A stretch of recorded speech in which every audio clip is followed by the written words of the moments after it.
I cannot believe it. Oh my goodness. Is it the new year? It is. Happy New Year. Oh my goodness. Happy New Year to you all. And I am excited. I am excited. I am excited. It's Val The Voice Johnson with another edition of Interludes Extra Presents Talk on Tuesdays. My goodness. I don't know how your 2025 kickoff was, but mine was fun. I'll share a little bit about what happened, but definitely, I really had a blast. And I don't know about you guys, but I am excited to be here and to let you guys know that you are here.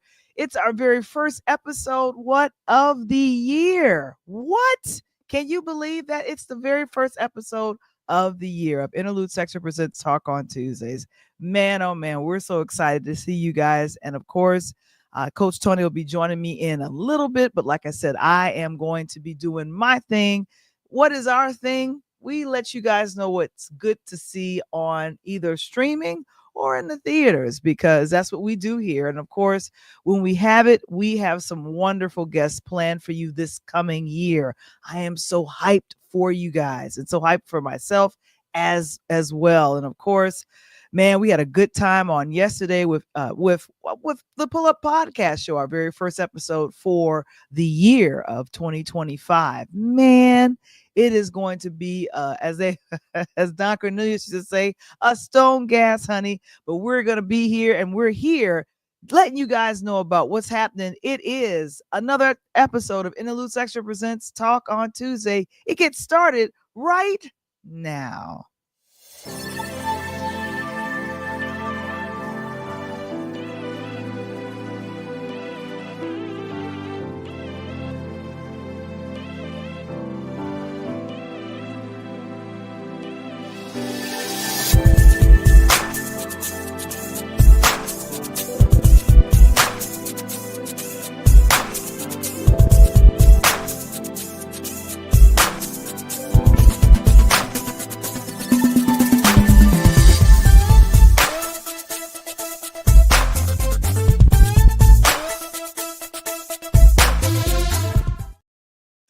It's another edition of Interlude Section Presents Talk on Tuesdays. This is your voice. This is your host, Val The Voice Johnson, and happy New Year. I wish I had one of those like jiggler things you would do that to let you guys know we're excited that you guys are joining us on this evening, the very first, it's the first Tuesday of the year and our first episode of the year. My goodness. And of course, our affiliate sponsor is KeySpot. Share, connect, and grow. Do what you have to do to what? Let people know that you are in business. And if you have a small business, you could let us know with KeySpot. And I'll go ahead and place that information in the chat. Oh my goodness, so good to see you guys. But I want to go ahead and stop sharing. Last time we were here, I was letting you guys know that my Aunt Gloria had transitioned probably a couple of days before Christmas. But what we decided to do was to give her an awesome homegoing. And when I say an awesome homegoing, I mean it was a really good time with family, a good time shared with friends. And I'm going to just go ahead and tell on myself, but I wanted to go ahead and share this particular photo, which was taken back in the 70s. So my Aunt Gloria is there in the pink. My mom is in the green. And then that's Aunt Lois, her sister. So you got Yvette and cousin Barbara in the dead center. And then the sisters are surrounding Barbara and Yvette. This was taken a while back. And I don't know if you guys recognize this, but this little person standing under my Aunt Lois, that's me. You see me? I think I was about 6 or 7 years young. I don't know, but that was back in the day. And so I just wanted to just share some of the family. But this is what the family is looking like now. We got a chance to celebrate my cousin's birthday, Freddie. He's now trumping in the 40s, which is wonderful. And of course, those are some of my first cousins. Love them to pieces. It was good being able to transition from celebrating a life that we no longer have physically with us to celebrating someone's another rotation around the sun. So we really had a good time. And of course, there's my fashionista cousin. She prefers to be called Philly. That's her nickname out here in these streets. And then we got a chance to share a little bit more. And of course, those are just a lot of my family and friends that I was just so happy to see over the holiday. Didn't like why we came together, but I'm so grateful that we got a chance to do that. There's dancing videos and all the rest of that, but I'm not getting into all that. We're not doing the dancing videos.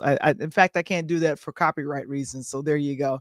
But one of the reasons that I had a good time ringing in the new year was, I don't know why I'm getting a coughing fit right now, was the New Year's Eve party that the season singles did. And let me go ahead and share some of that.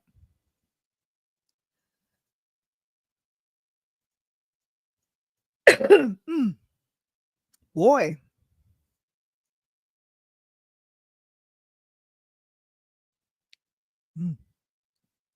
I have no idea why my voice is being attacked right now. It's okay. It's going to be fine. Anyway,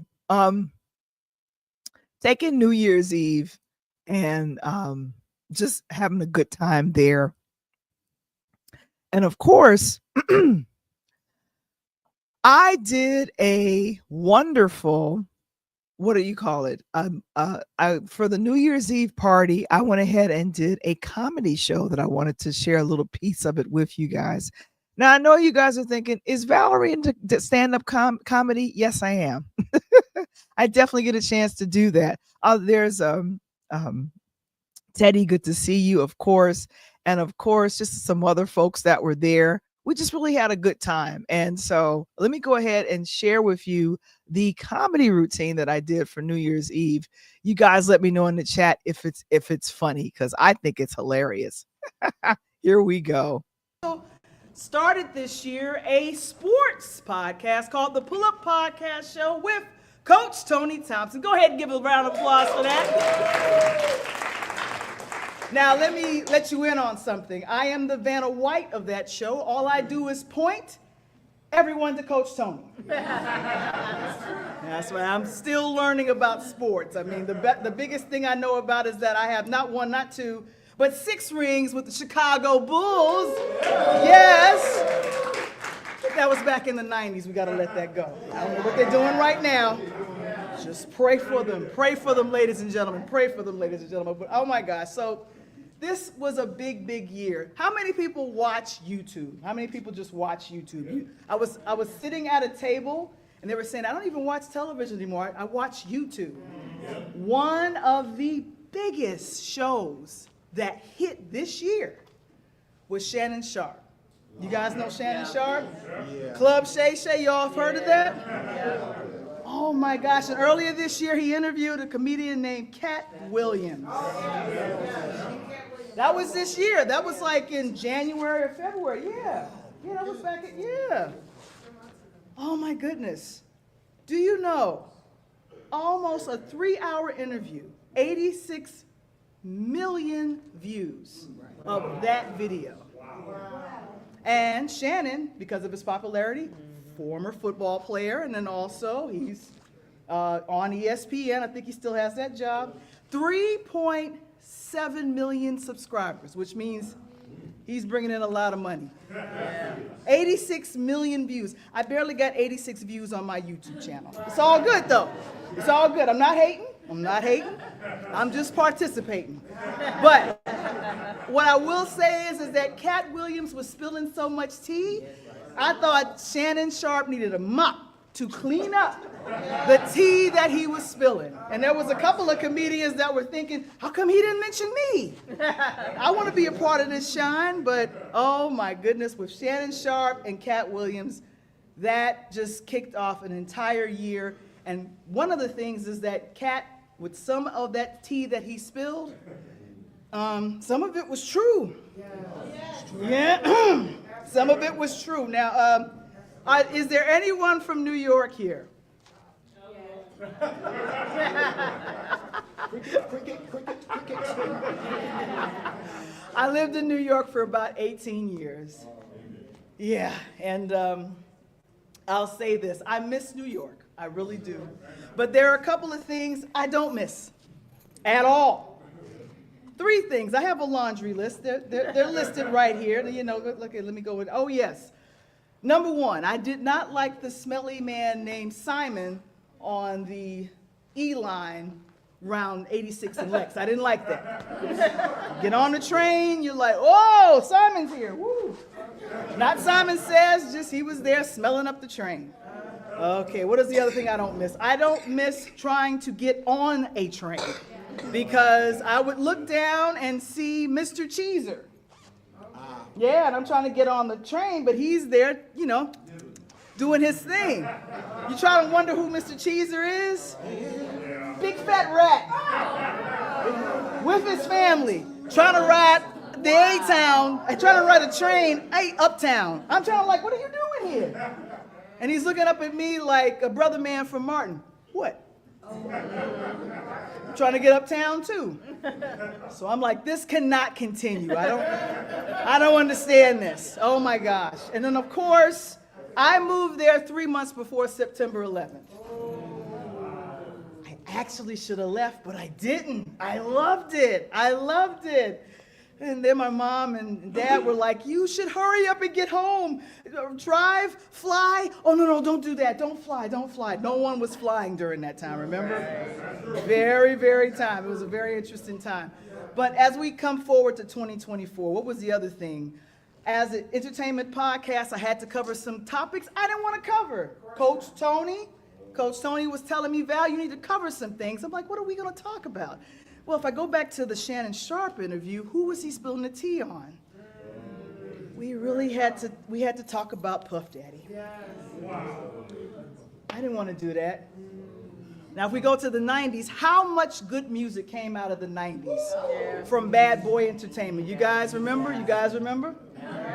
Oh my gosh, what was it? Faith Evans, good gracious, 112. You guys remember these groups? I know. So what ended up happening, I guess the prediction came from Cat Williams. He said, hey, you know, you all got to keep your eye on Puff. And what happened was the Homeland Security came and confiscated a lot of stuff, including a lot of baby oil.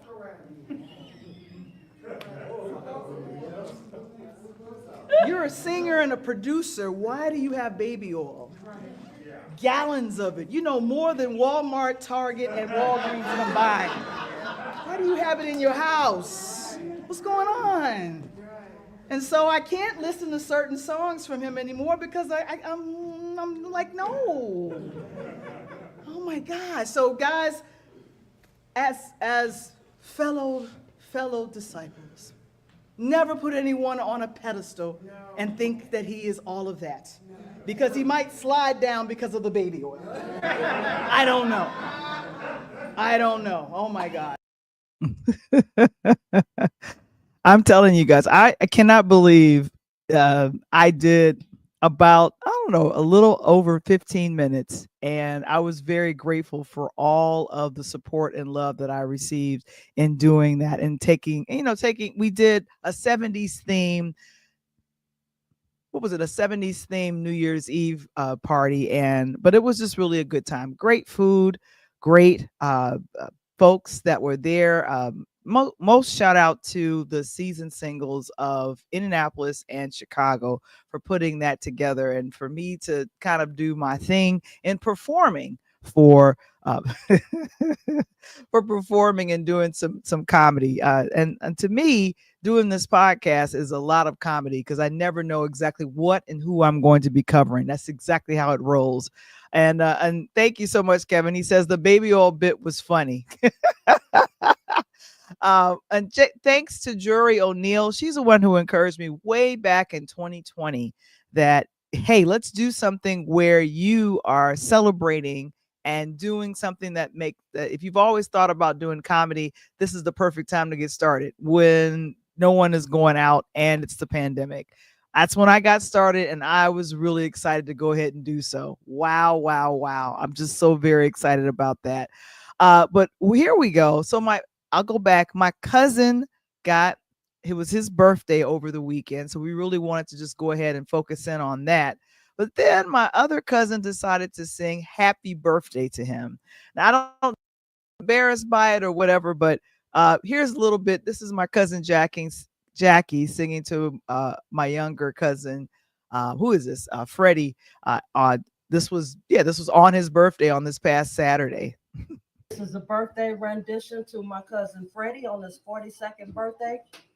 Happy birthday to you. Happy birthday to you. Happy birthday, my dear cousin Frederick. All right. Happy birthday to you and many more.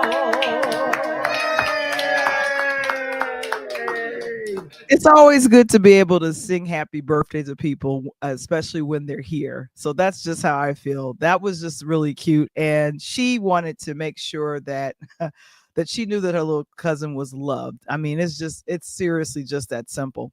Now, let me keep going. And I want to go ahead and transition real quick before I get to our review of Luther Vandross's Never Too Much. I don't know if you guys checked out the Golden Globes, but I did. I watched a little bit of it. I didn't watch the whole thing like I normally do and normally cover it. We had a brand new host. This was Nikki Glaser. She's a comedian. So, of course, if you got to know how to tell jokes and keep the things going, I think if I was to give her a grade on how she opened and how she entertained throughout the night, I'd give her a B+. I loved her outfits that she changed into it. I think the funniest bit that she did, just like I did the funny bit on Baby Oil, was about how many times people mentioned the cast and crew in their thank yous. That was really funny. God was not mentioned at all. And Mario Lopez was mentioned once because he was sharing tequila with the nominees and some of the winners before the award show. The Golden Globes is the foreign press, and of course, a lot of winners walked away. Some that haven't won in a very, very long time. Now, I always have a little issue with the Golden Globes because sometimes the diversity is not there, but they did award a lot. Amelia Perez, I think that was the big winner, along with Shogun. These were the two things that were the big winners. But one of the winners that I was happy to see, and I didn't realize this, and I love Kerry Washington here with her very beautiful hot pink as one of the presenters there. Ali Wong won for Best Comedy Special. Now, she was up against Jamie Foxx's What Had Happened Was and a few other great comedians, but she recently became single and made it an entire comedy special. I'm a huge fan of Ali Wong. She was also in one of my favorite Netflix series last year called Beef. So she's very talented. And of course, you know, as much as I wanted Jamie to win, I'm always down for the ladies winning. So congratulations to Ali Wong for her Golden Globe win for that. And of course, a couple of other winners. Demi Moore, someone that has never won or has never been nominated. And in her acceptance speech, something that stood out to me was how she was told that she's just, you know, an actress that's just for this. And she thought it was pretty much done for her. Ladies and gentlemen, I believe Demi is in her late 50s, early 60s. It's never too late for you. Never, ever in life. So let this be a lesson to you. So I'd say congratulations to her win for Best Actress. But I'm just saying, I didn't realize that some of these folks had never won. And so congratulations. And like I said, I think Nikki did a great job in hosting And so she probably will come back. She got a chance to talk with Howard Stern on yesterday about her experience with the Golden Globes. And she said that it was a pleasant experience. They've had other hosts that really roasted the audience. Nikki didn't have that style at all. So congratulations to you. And I hope you come back. I hope you come back. The Golden Globes, it's streamed on CBS. So if you want to see it, you have to go to Paramount Plus to check it out. Oh my gosh. Well, you know what? We'll be back with our review of Never Too Much. And I got some questions for you. What are some of your favorite Luther Vandross songs? I know I got mine. I want you to see if you have yours. All right. So we'll see you back in 30 seconds. Here we go. Are you a small business owner looking to grow? Introducing the KeySpot mobile app. I'm Cynthia McAllister, owner of the IT company Quality SAP. Since 2016, we have been supporting small businesses and help them promote and share their businesses, services, and events across the country. KeySpot is more than just an app. We are a network providing community. KeySpot, connecting communities and supporting small businesses. We're back here with another edition of Interludes Extra Presents Talk on Tuesdays. Well, while I was in and away with family, we got a chance to see not the original stream of Luther Vandross, Never Too Much, but I found out that this documentary premiered at the Sundance Film Festival last year in 2024. It got released at theaters in the summertime, and now it's streaming currently on CNN. I don't know if you guys are fans of Luther Vandross, but I know I am. And he unfortunately passed away due to complications with his stroke that he had in 2003. The following 2 years, he ended up leaving us. But just some of the things that I learned during this documentary was just phenomenal. And when I say phenomenal, I mean just great. I was totally blown away by what I learned during this. Now, it was a lot of interviews with the musicians that worked with him, and also a lot of the two or three consistent background singers that work with him as well. I don't know if you guys are fans, but he did a lot of jingle work and singing in the background. And I was like, I didn't know that. But here's the thing. Luther was building his career when I was a little tot. I was a little tiny person. And so, but Luther Vandross was someone that was just a phenomenal singer and could pretty much sing anybody underneath anything. He sang background for the likes of Bette Midler, David Bowie, Patti LaBelle, and most notably Roberta Flack. He went on tour with Roberta Flack, and one of the scenes is in there about how Roberta Flack told him, you know, you're getting a little too comfortable sitting behind me. You need to go on, get out there and do some singing on your own. And I was thinking to myself, what? He said it's as if Roberta Flack fired him, but come on. I'm thinking that's not the thing. I did a poll on our Facebook group, and I wanted to find out if you guys got a chance to go ahead and see if you all some of the favorite songs from Luther Vandross, because he's recorded and sold over 40 million records. If you've seen him ever in concert, he always did and performed very well. But here was some of the songs that I had people vote on, and I see we got 11 votes in. It's still going, but I had Superstar, Until You Come Back to Me. That didn't get. I think they got a vote. Never Too Much. That was one of the songs that was voted on. I don't know if you all remember Shine. That was kind of later in his career. Creepin' didn't get any love.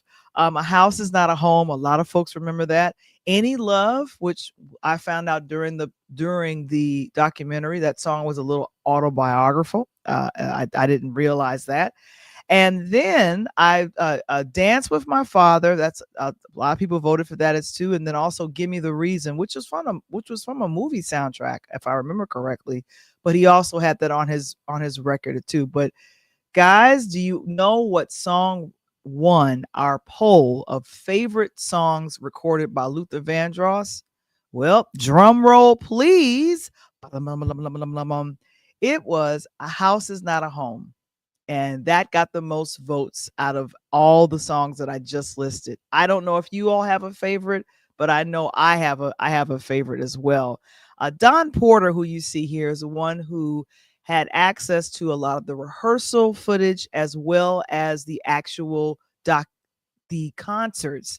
And to hear Lisa Fisher and the other background singers literally talk about how, and I want to call it precise, Luther was in training them and how he wanted things to be. If I don't know if you've ever listened to a lot of the songs that Luther has recorded, but a lot of his music, you hear those backgrounds and it's like a sympathy. And I was really I want to call it entranced with some of his songs. Some of his songs got me through some rough, got me through some rough heartbreaks. And I was like, oh man. But I think congratulations to Don Porter for doing such a great job. A lot of the reviews that I've seen on this particular documentary has been phenomenal. I have never seen so many folks say, I really honestly did not know these things about Luther. I didn't know he recorded this song. And a lot of the songs that he was known for and got famous for was originally recorded by other people. Creeping was originally recorded by Stevie Wonder. Didn't know that. Anyone Who Had a Heart, I did know that one. That was Dionne Warwick. And House Is Not a Home, Dionne Warwick, didn't know that either. And then also one of the big surprises was a song, Superstar, Until You Come Back to Me. Don't you remember you told me you love me, baby? I think that's all I could do without getting in trouble. But that was a song, and the Carpenters originally recorded that song in the 70s. Had no clue at all that these songs were remakes. Because think about it. When Luther would put his lips on a song, man, oh man, that was the bee's knees. What a wonderful way to celebrate. And I'm telling you, vocally, he was unmatched, unparalleled. I was discussing this on a morning show this morning regarding his, I call it influence. You guys remember the tap dancer and actor Gregory Hines? They recorded this beautiful song, There's Nothing Better Than Love. And I was thinking to myself, I didn't know Gregory Hines could sing. You get around Luther Vandross and you learn how to sing well. I don't know. But that was such a wonderful revelation with that. And one of the things that Luther struggled with, and a lot of folks talked about it throughout the documentary. Oh, it was very good to hear from Mariah Carey, Jamie Foxx. There was a lot of folks that were there in the documentary. So I really had a good time watching it. And of course, I think I see Coach Tony is in the building. Hey, what's up? I'm just talking about the Luther doc, and how you doing? And trying to get situated. How are you doing tonight? I'm doing great. I was going What's into up, Springer? you missed my comedy routine that I did. I was showing a little bit of the comedy routine a little earlier, and so I talked about doing that and how nervous I was, but people were very, very funny. And then of course, Kevin Springer says, the baby oil bit was funny, and he says thanks for sharing your work. Well, you know what that means? When you said you was nervous. So I always tell my players, and I've always been told, that means you were ready. When you get ready to go do something, if you're not nervous, even a little slightest bit of nervousness, that means you're cocky. And if you're cocky, that means you're overzealous. You're probably not going to do it. But when you got a little nervousness in you tend to settle down and do awesome. So I'm sure you did well. Yeah. Well, thank you. Thank you so very much. I did a joke regarding, what was this? Puff, I didn't want to do the story on Puff Daddy. And then I joked around and said, hey, what was he doing? The Homeland Security came in and they confiscated all of these bottles of baby oil. You're a producer and a rap artist. Why do you have more baby oil than Walgreens, Walmart, and another store combined? And people thought that was funny. And so there was a couple of laughs and chuckles and stuff. And so I really had a good time doing that. The answer to all of that is that he was trying to open up his own convenience store. Come on now. Exactly. And Tina, our former guest from last year, is wishing us a happy new year. And of course, Mr. Springer is always saying, hey, what's up, Coach T, which is always wonderful. But did you get a chance? I wanted to also share with you that we had a poll of some of our favorite songs from Luther Vandross. I picked 8. Superstar, Till You Come Back to Me, Never Too Much, Shine, A House Is Not a Home, Any Love, Dance With My Father, and Give Me a Reason. So what came in number 3 was Dance With My Father. Next one was Never Too Much, but the song that got voted on the most was A House Is Not a Home. That was the song that won our official voting with our Interludes podcast. So what do you think about that? What's your favorite song from Luther? None of them was on my list. Not one of them.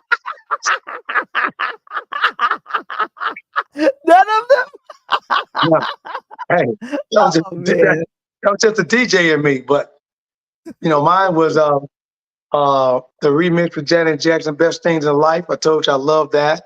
And then I love it because I second as my high school graduation, McFadden and Whitehead's remix, Ain't No Stopping Us Now. Okay. It was on the documentary, and I loved it, how he showed how they practiced and he sung that live. Of course, he changed a few of the words, but always been a big fan of that one particular track.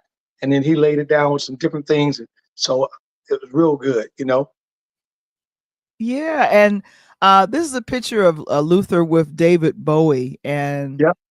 Just a lot of the folks that he worked with just thought he was phenomenal to work with. He said David Bowie was commented and saying that this was one of the best vocalists I've worked with.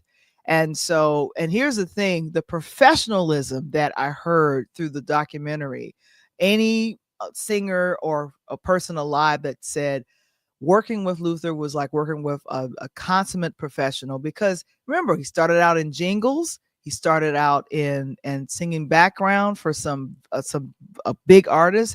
And did you know this, Coach? Bette Midler, who he sang background for, was the influence for doing shows big. That's what she would do, sequence on costumes and fairy tale type of storytelling. He did that as soon as he became popular as a solo artist, and it was influenced by Bette Midler. Did you know that? I tell you what, I didn't know that, but I tell you what was funny to me was him and his 2 homeboys that formed a band. He was like, look, we got to call this the Green Gems, but we only going to be able to wear green shoes. And they was running around trying to get these green steppers. And at that time, when his homeboy said shoes cost $23, you talking about 1960 something. So my mama ain't give me no $23 to go get no shoes. But he said Luther came to the house and his Spanish was so terrible. The mama said, here, boy, take this $25 so you quit talking to me. Oh my gosh. Tina says she was blessed to meet him when she was a youngin'. What? Oh, wow. Okay. Tina know everybody. How was that, Tina?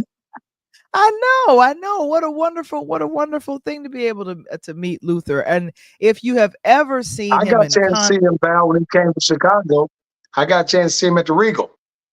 Oh, you did? Oh, wonderful. Yeah, got a chance to see him at the Regal on 79th Street, baby.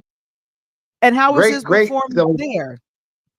Oh, it was great live. I had never seen him, and again, it was so funny because, now listening to him in real life, got some of his records, listening to the documentary, he never wanted to be an R&B person. It wasn't until he sang background for Roberta Flack and all that, and she kept saying, you're standing in the background too much. Your voice is too wonderful. And then he jumped out, of course, he performed his own band, the Vandrosses, and they did terrible. And but he just didn't stop, and he continued to do it. And then he went back singing background again. And then at 30 years old, He dropped that album, boom, boom, boom, boom, boom, boom, Yeah. boom, And, boom, boom. and that was his verse. That was his first single, and I think that's why the documentary is called "Never Too Much." Yeah, Marcus Miller, who played bassline on that, yep. to hear his interview and talk about, well, oh, we're gonna do this, okay, and so he was just kind of rocking with it, like, okay, we're gonna go with that. And did you know the company that he ended up going with, like, turned him down several times? Yeah, I mean, but again, it goes back with me and you were talking about valuing things I'm doing, working with the Rise, right? You know, you're gonna get those 3, 4, 5 no's. You just got to keep at it. And if you put yourself in the right space and they see you doing it, then they already know they've reached out and you've reached out to them. They're gonna want to get you first because they know that now somebody else is gonna be looking at you. Exactly.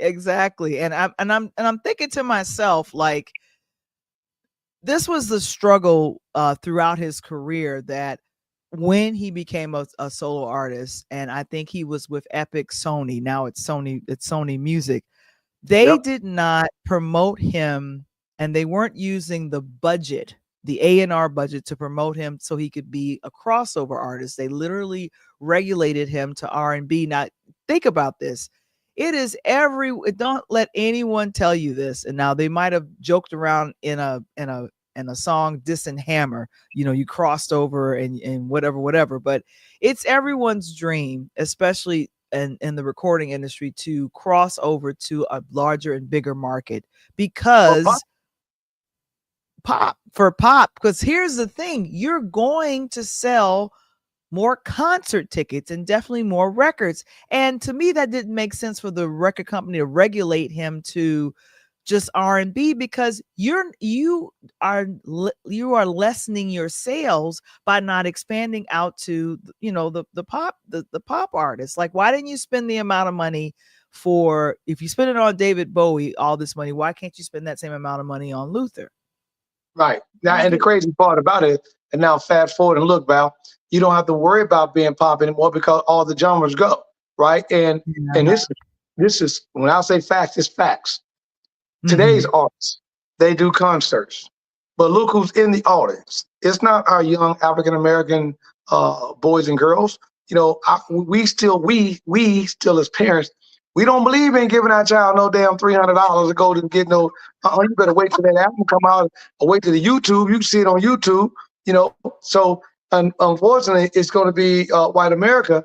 They're the ones when they go. A perfect example. My favorite artist is Nas, right? And you know, you and I talked about that a few weeks ago when he came up on his 30th anniversary that I sent you. Well, look where he went: Belgium, Hungary, London, Paris, France. You know, Australia. That's not us. That's not us coming to those concerts. And they were packed out top to bottom. And when Luther was coming through this, I remember him sitting down and they asked him, was he frustrated? And he said, yeah, I'm frustrated. You know, and they said, why? He said, I'm frustrated because I got stuck in the same space. And it wasn't until I was able to open the door to get out of the space, because when Never Too Much bounced out, and he was 30, 31 years old, it took him 11, 12 years from 17 to 31, 32 to really get his act together. And he was trying to become a different kind of artist. And all of a sudden, he hits the R&B, and then he flies up the charts. And then all of a sudden, the women flock to him. And then he drops the House Is Not a Home. And when he dropped The House Is Not a Home, then they started thinking about he was a ballader, right? He's like, I didn't want R&B or to be a ballader. So now all of a sudden he's singing ballads, and he never left that space.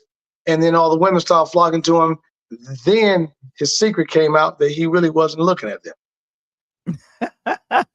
Now, I think now here's a picture of part of the cast, and then of course Don Porter, who directed and gathered all of this wonderful, great footage, rehearsal footage, as well as concert performance footage, and then of course interview footage.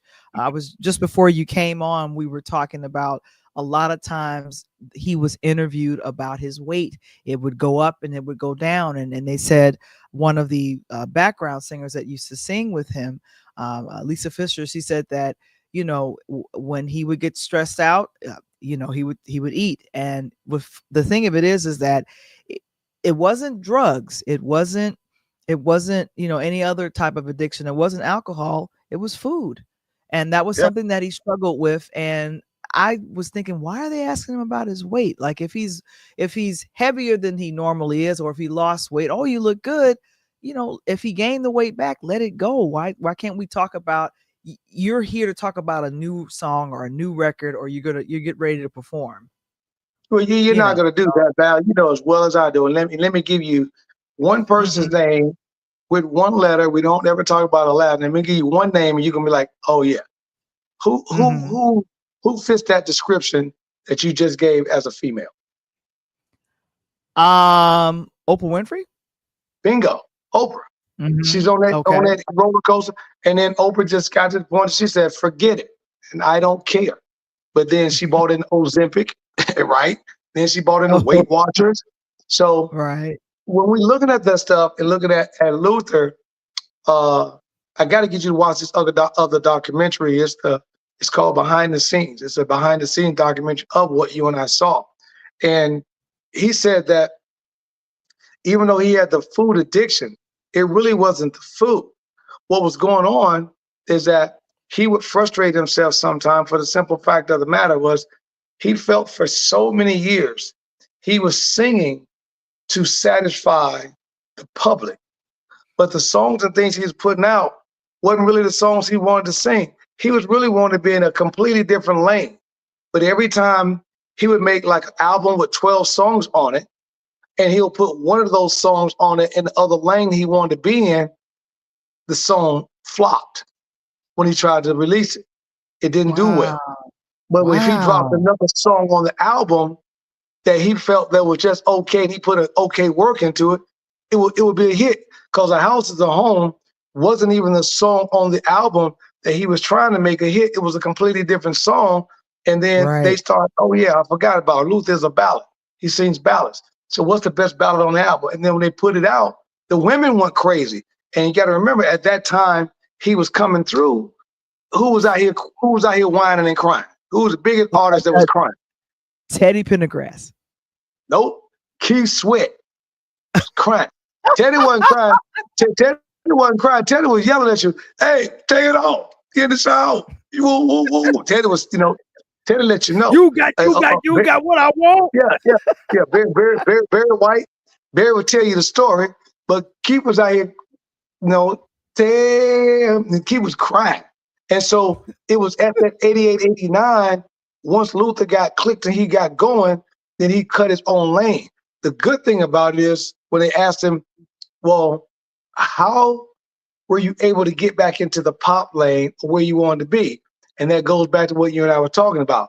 He started to get himself involved in movies. And the movies dictated the soundtracks. Best Things in Life for Free with Janet Jackson. Stuff like that, Ain't No Stopping Us Now. McFadden and White had the remix on the Car Wash. So he started getting involved in movies. Then he was able to release some of the music where he originally was trying to get to in the beginning, which is nuts. And like Tina just said, Clive Davis. Clive had a lot to do with it because at that time, he banked his money on who? Aretha Franklin, the Supremes, Diana Ross, the Jacksons. They were all hot. They were dying artists, right? Because we're getting to the late 80s, early going into the 90s. They were kind of dying out, but Clive was still making that money. Right.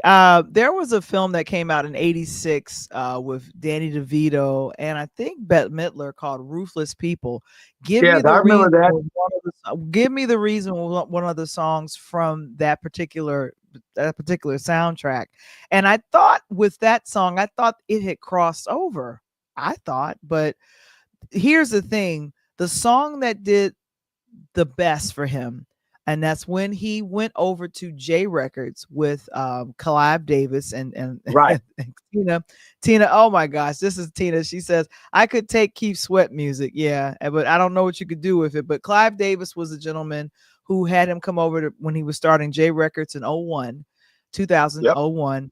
And so he did a song, Dance With My Father. He had been working on it for a long time. And when the song got released and was hitting, he ended up unfortunately having a stroke. He was Yes. not able to enjoy his first #1 pop hit that hit in 2003. And to me, that was heartbreaking since he had been kind of chasing that throughout his career with all of the wonderful music he left us with. But you said it, Val. You hit the key on the, you hit the nail on the head. You physically hit the nail on the head.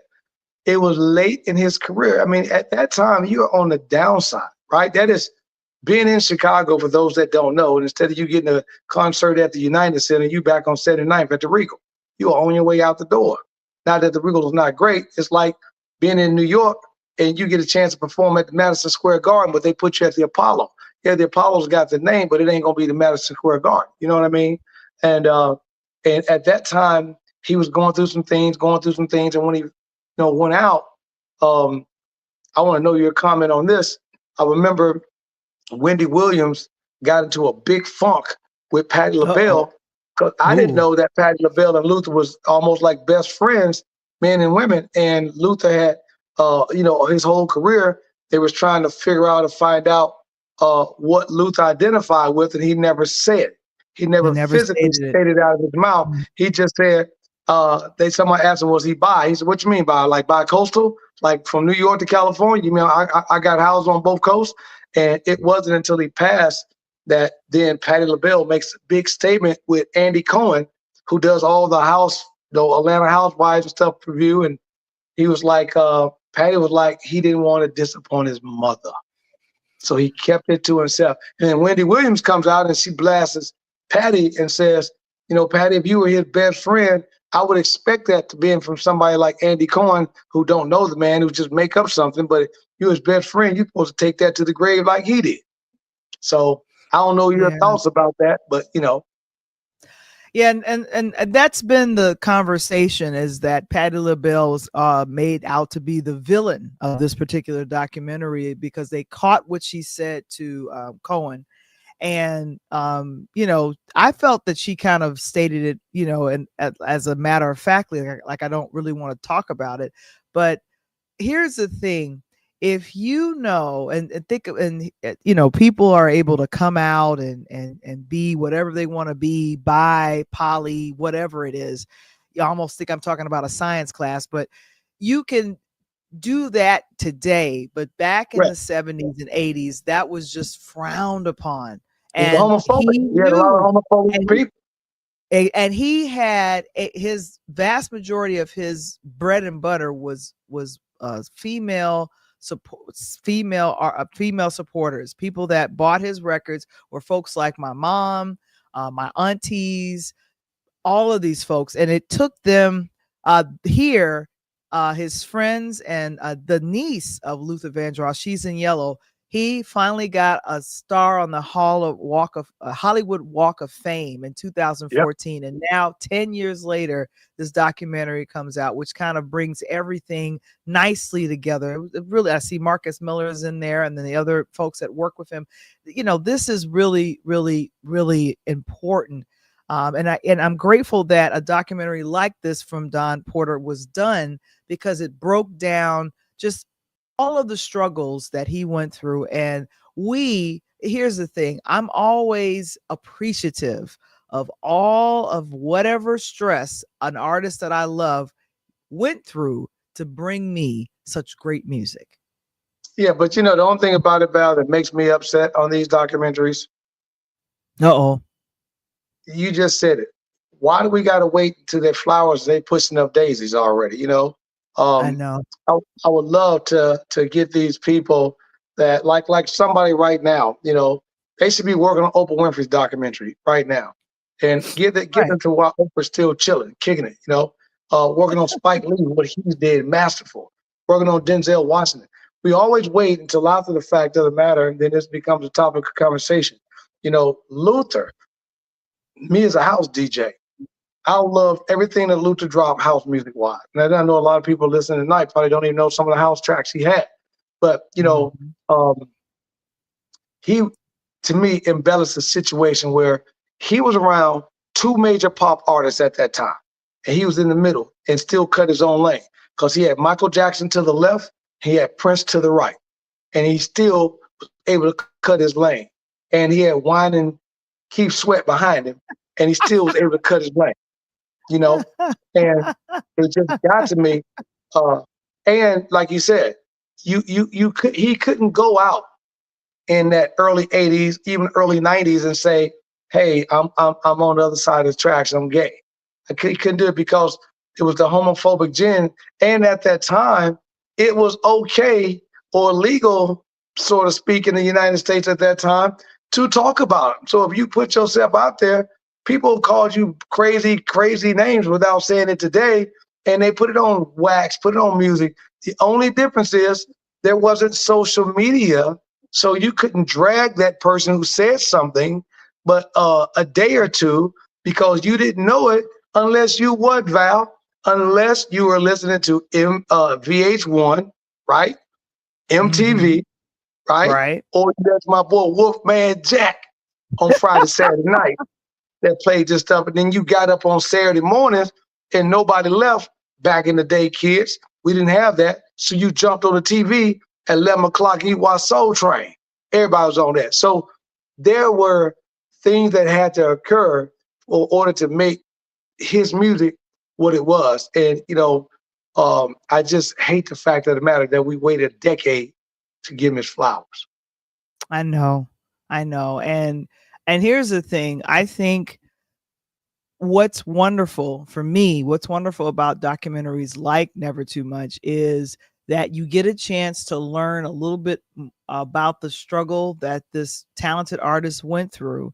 And then I keep forgetting, I might know all of his music, but there are folks, Tony, that are much younger than both you and I that have never heard of A House Is Not a Home, that have never heard of Give Me the Reason, that have never heard Never Too Much until they watched this documentary. And of course, this is going to boom sales. I think Sony did another re-release of all of his music digitally again on Spotify as well as Apple Music. So it's like the younger masses will get a chance to hear his velvet smooth voice. I feel like he could just sing A, B, C, D, E, D. Let me tell you something.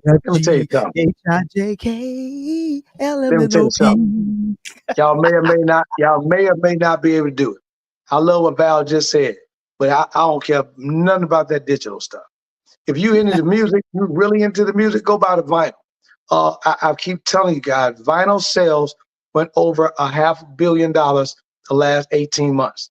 And they're predicted to be over $1 billion industry in the next 2 to 3 years. Vinyl is making a major comeback. So for those who don't have a record player, a way to play the music or whatever, that's fine. Go buy the album on vinyl. Do you understand me? When you see this right here that you're looking right there, Luther, Never Too Much, when they do the remastered, go get it. Don't open it up. They give you a funny thing. Won't even bring the track up, won't say nothing. Val and I did a behind the scenes music breakdown of a particular track that she was talking about with Jay-Z on some other stuff. And I happen to have the track in vinyl. And Val was like, you should know. I said, no, I don't, Val, because I never opened it up. And I showed her the track, never opened up, still in plastic. Why? Because when I bought it on the label on my particular album, it told me it was a limited copy.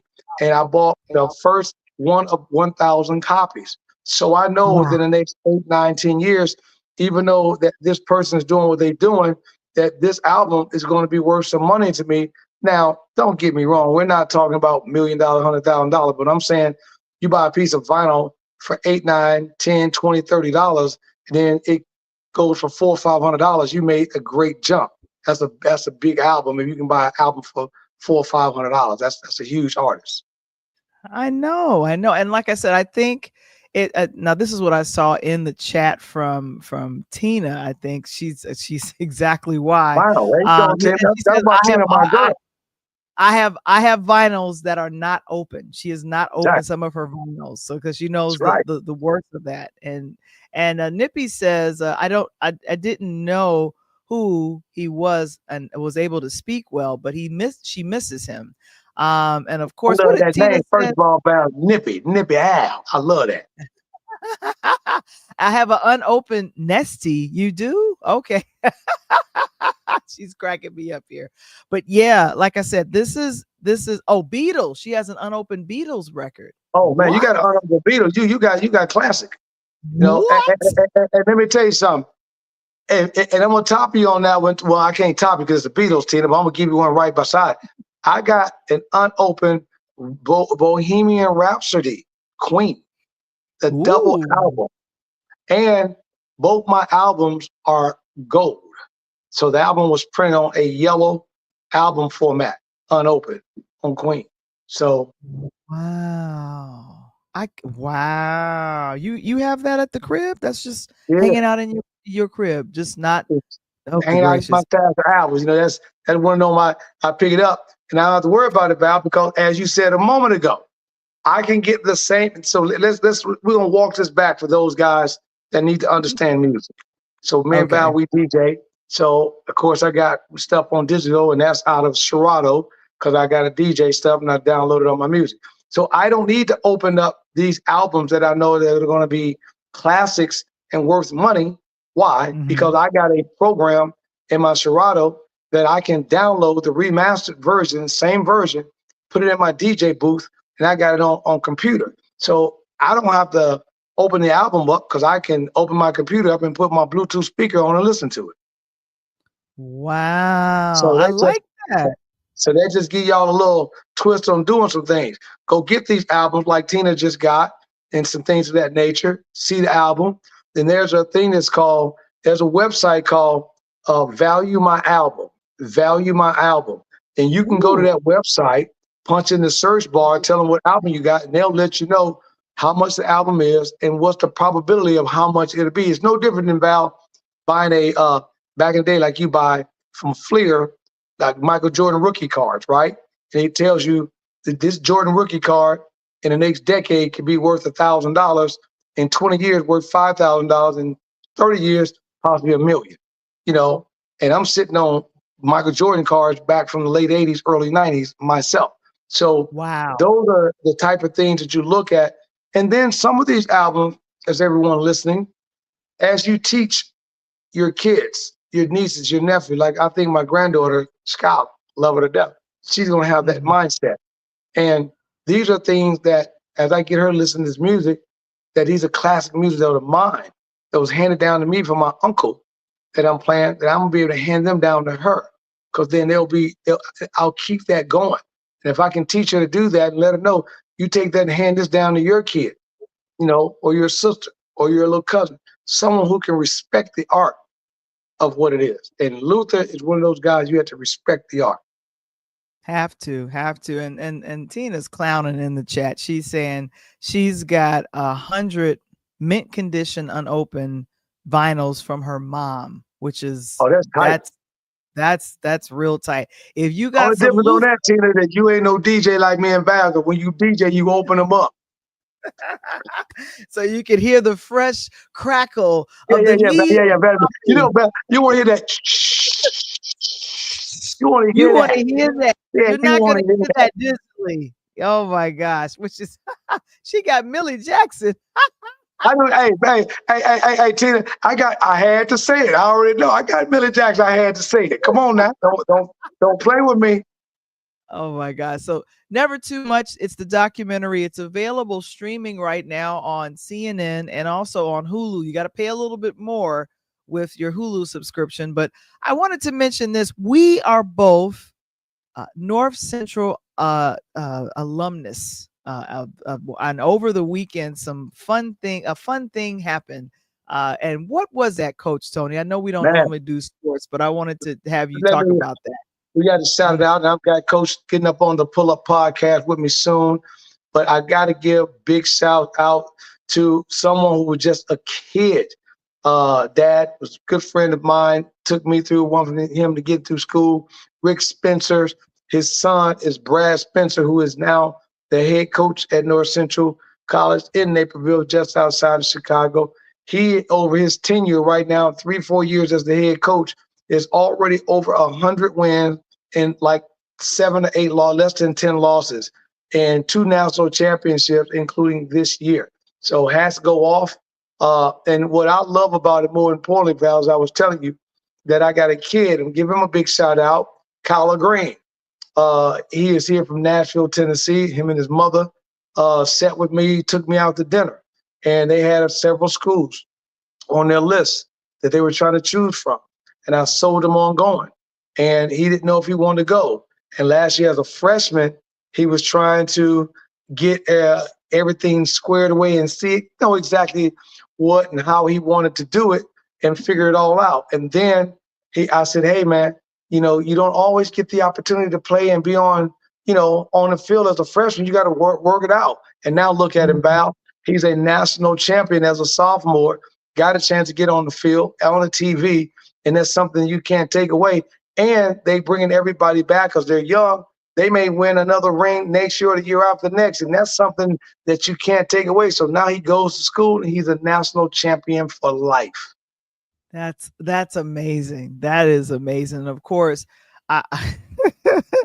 this is going to be a great thing for our school and just a great thing, period. And of course, Coach Tony, because he's the person that does what he does, we'll be talking about what he's got coming up next week on the Pull Up Podcast show. But of course, I meant to mention this a little bit earlier. A DJ Saved My Life. It is the book by your girl here, Val The Voice Johnson. It's available on purelightHousemedia.net.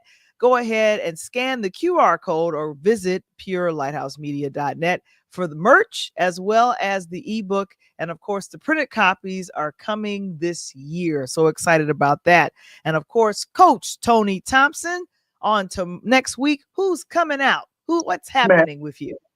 Let me tell you, let me make one last comment before I say, definitely, Tina, I got that Chronic album, Dr. Dre, the last one. Like I said, I ain't made an album in 30 years, but still the Chronic was my last one.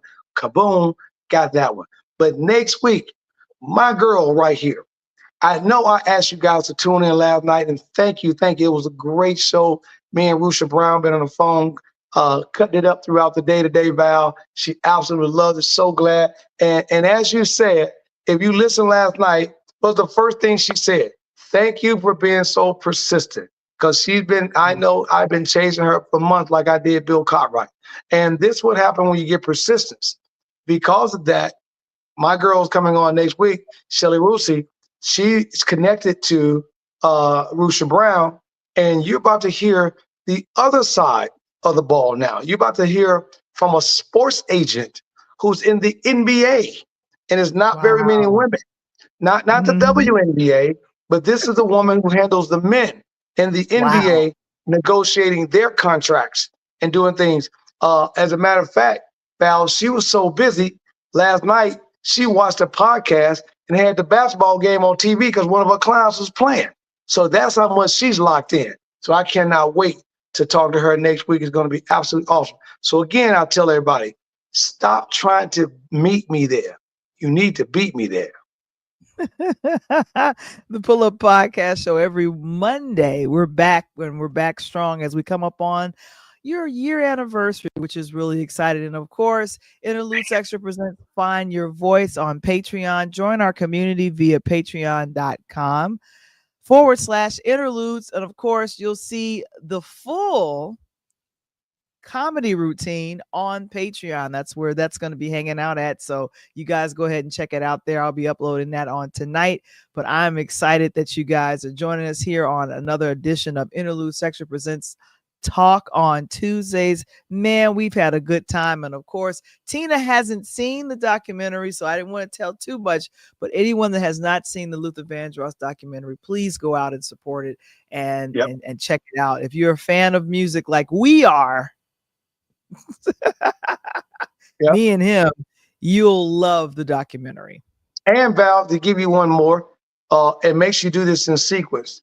Watch the documentary, then go to YouTube and type in the after documentary story. It's called the after documentary story, and it talks about the documentary, but the things that were left out of the documentary that they didn't want to talk about. And they put it up, they'll come to YouTube, Val. They don't care. They don't give a damn. They're just gonna put everything out there. So go check that piece out.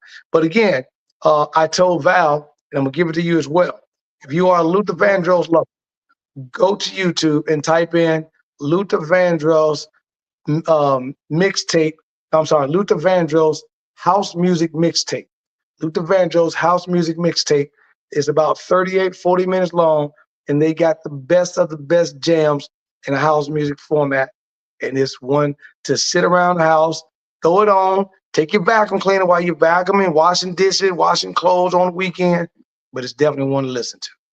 Oh man, like I said, I think another one of my favorites from Luther Vandross was oh yeah. Well, Well, all right. Come on now. Oh yeah. Oh, yeah. Yeah, that was a jam. Well, all right. Yeah, that Oh was a my cut. God. Hey, let me tell That you, bass line was so everybody's having a party. Come on, man. That was it. gonna be a while till you see him again. Boom, boom, Boom, boom. boom, boom, boom. Yeah. I'm Oh, telling bad boy. you, I'm telling you, that was I'm telling you, that was an error. And closing note for me was that Luther was that artist to me that was able to kind of get you away from the Michael Jackson and Prince scene. And you had an artist in the middle that had cut his own lane, but his music was really, really good. And Yeah. let me tell you something. Again, I love it. I love all these new kids, but man, nothing's going to beat growing up in the 80s and 90s. Nothing. Nothing will compare to that at all. And like I said, if you haven't seen the documentary, please go ahead and check it out because like I said, I am a fan. And for the folks that have never heard a Luther Vandross song, to see and hear and understand all that he went through to get to deliver that to us, I say it is well worth you checking it out and doing your thing. So I'm just saying we are so excited. two thumbs up majorly. That's what I'm talking about. But of course, we'll see you guys again on next week, and we'll be doing our thing. And so of course, as my word and your word, what you say? Peace. Peace.